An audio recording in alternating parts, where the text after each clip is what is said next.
Website का जमाना है, कंप्यूटर का जमाना है, यानी गुजराती भाषा में कहने में झड़प से चल रहा है समय। तो समय के साथ जो व्यक्ति नहीं चलता वो बिछड़ जाता है, और समाज में भी यही परिस्थिति है।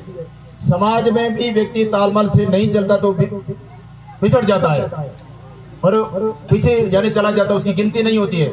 तो इस प्रकार आज के प्रतियोगी समय में व्यक्ति को शैक्षणिक सिस्टम से और संस्कारों के माध्यम से और व्यसन को छोड़कर जो समाज आगे बढ़ेगा उसकी 100% विकास उसका होता है।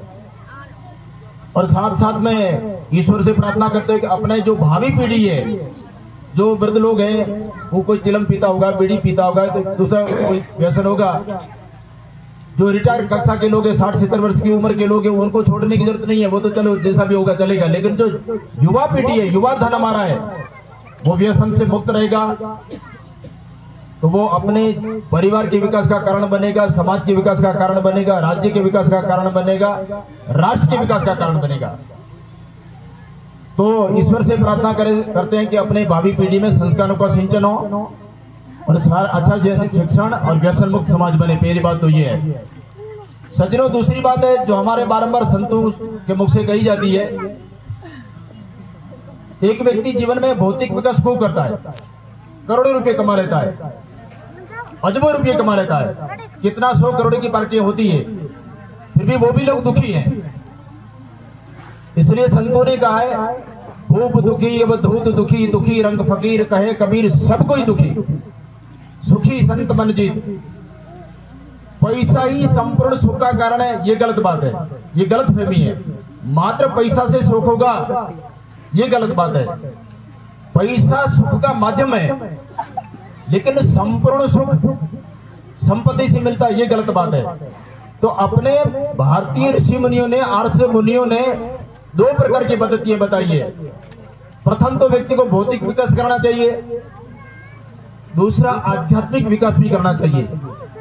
जहां तक आपके जीवन में आध्यात्मिकता नहीं आती है तब तक आप कभी भी संतोष को प्राप्त नहीं करोगे, कभी भी सुखी नहीं होंगे।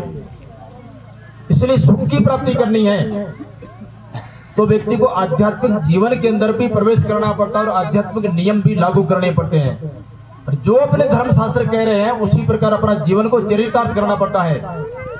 इसलिए अपने आर्य संस्कृति में, भारतीय संस्कृति में, वैदिक धर्म में 4 आश्रम की व्यवस्था की कल्पना है। प्रथम आश्रम ब्रह्मचर्य आश्रम है, दूसरा आश्रम गृहस्थ आश्रम है, तीसरा आश्रम वानप्रस्थ आश्रम है और चौथा आश्रम संन्यास आश्रम है। अब क्या बनता है कि लोग जन्म से लेकर के मृत्यु तक संपत्ति का संग्रह करने के लिए जीवन पूरा निकाल देते हैं, लेकिन संपत्ति का सदुपयोग कैसे करना है वो कर नहीं पाते हैं। संग्रह कर पाते हैं लेकिन उसका उपयोग नहीं कर पाते हैं।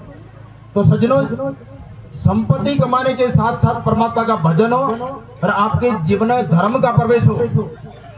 धर्म के बिना व्यक्ति कोई भी व्यक्ति है, धर्म के बिना व्यक्ति पशु के समान है। इसलिए जिस व्यक्ति के जीवन में धर्म नहीं है वो पशु समान है। तो हमारे शास्त्रों ने क्या कहा है, कौन पशु है? एक 4 पग वाला पशु है और 2 पग वाला पशु है। 4 पैर वाले पशु को खर पशु कहते हैं और 2 पैर वाले पशु को नर पशु कहते हैं। तो नर पशु का जीवन व्यतीत न करना पड़े, इसलिए अपने धर्म शास्त्रों में जो नियम बताए गए हैं उसको धारण करना, उससे व्यक्ति का उन्नति होती है, उससे व्यक्ति का जीवन श्रेष्ठ बनता है। तो इसलिए संपत्ति कमाने के साथ साथ एक एज होती है, समय होता है।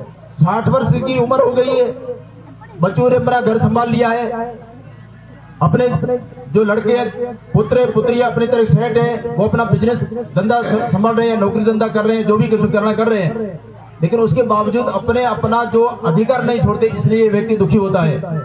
इसलिए व्यक्ति को आध्यात्मिक जीवन में प्रवेश करना चाहिए। तो आध्यात्मिक जीवन में प्रवेश करने की कुंजी क्या है? संत महापुरुषों का संग।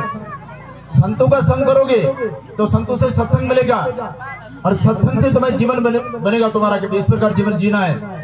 तो इस प्रकार का जीवन जीने के लिए संत महापुरुषों का संग करना चाहिए। गोस्वामी तुलसीदास ने कहा है,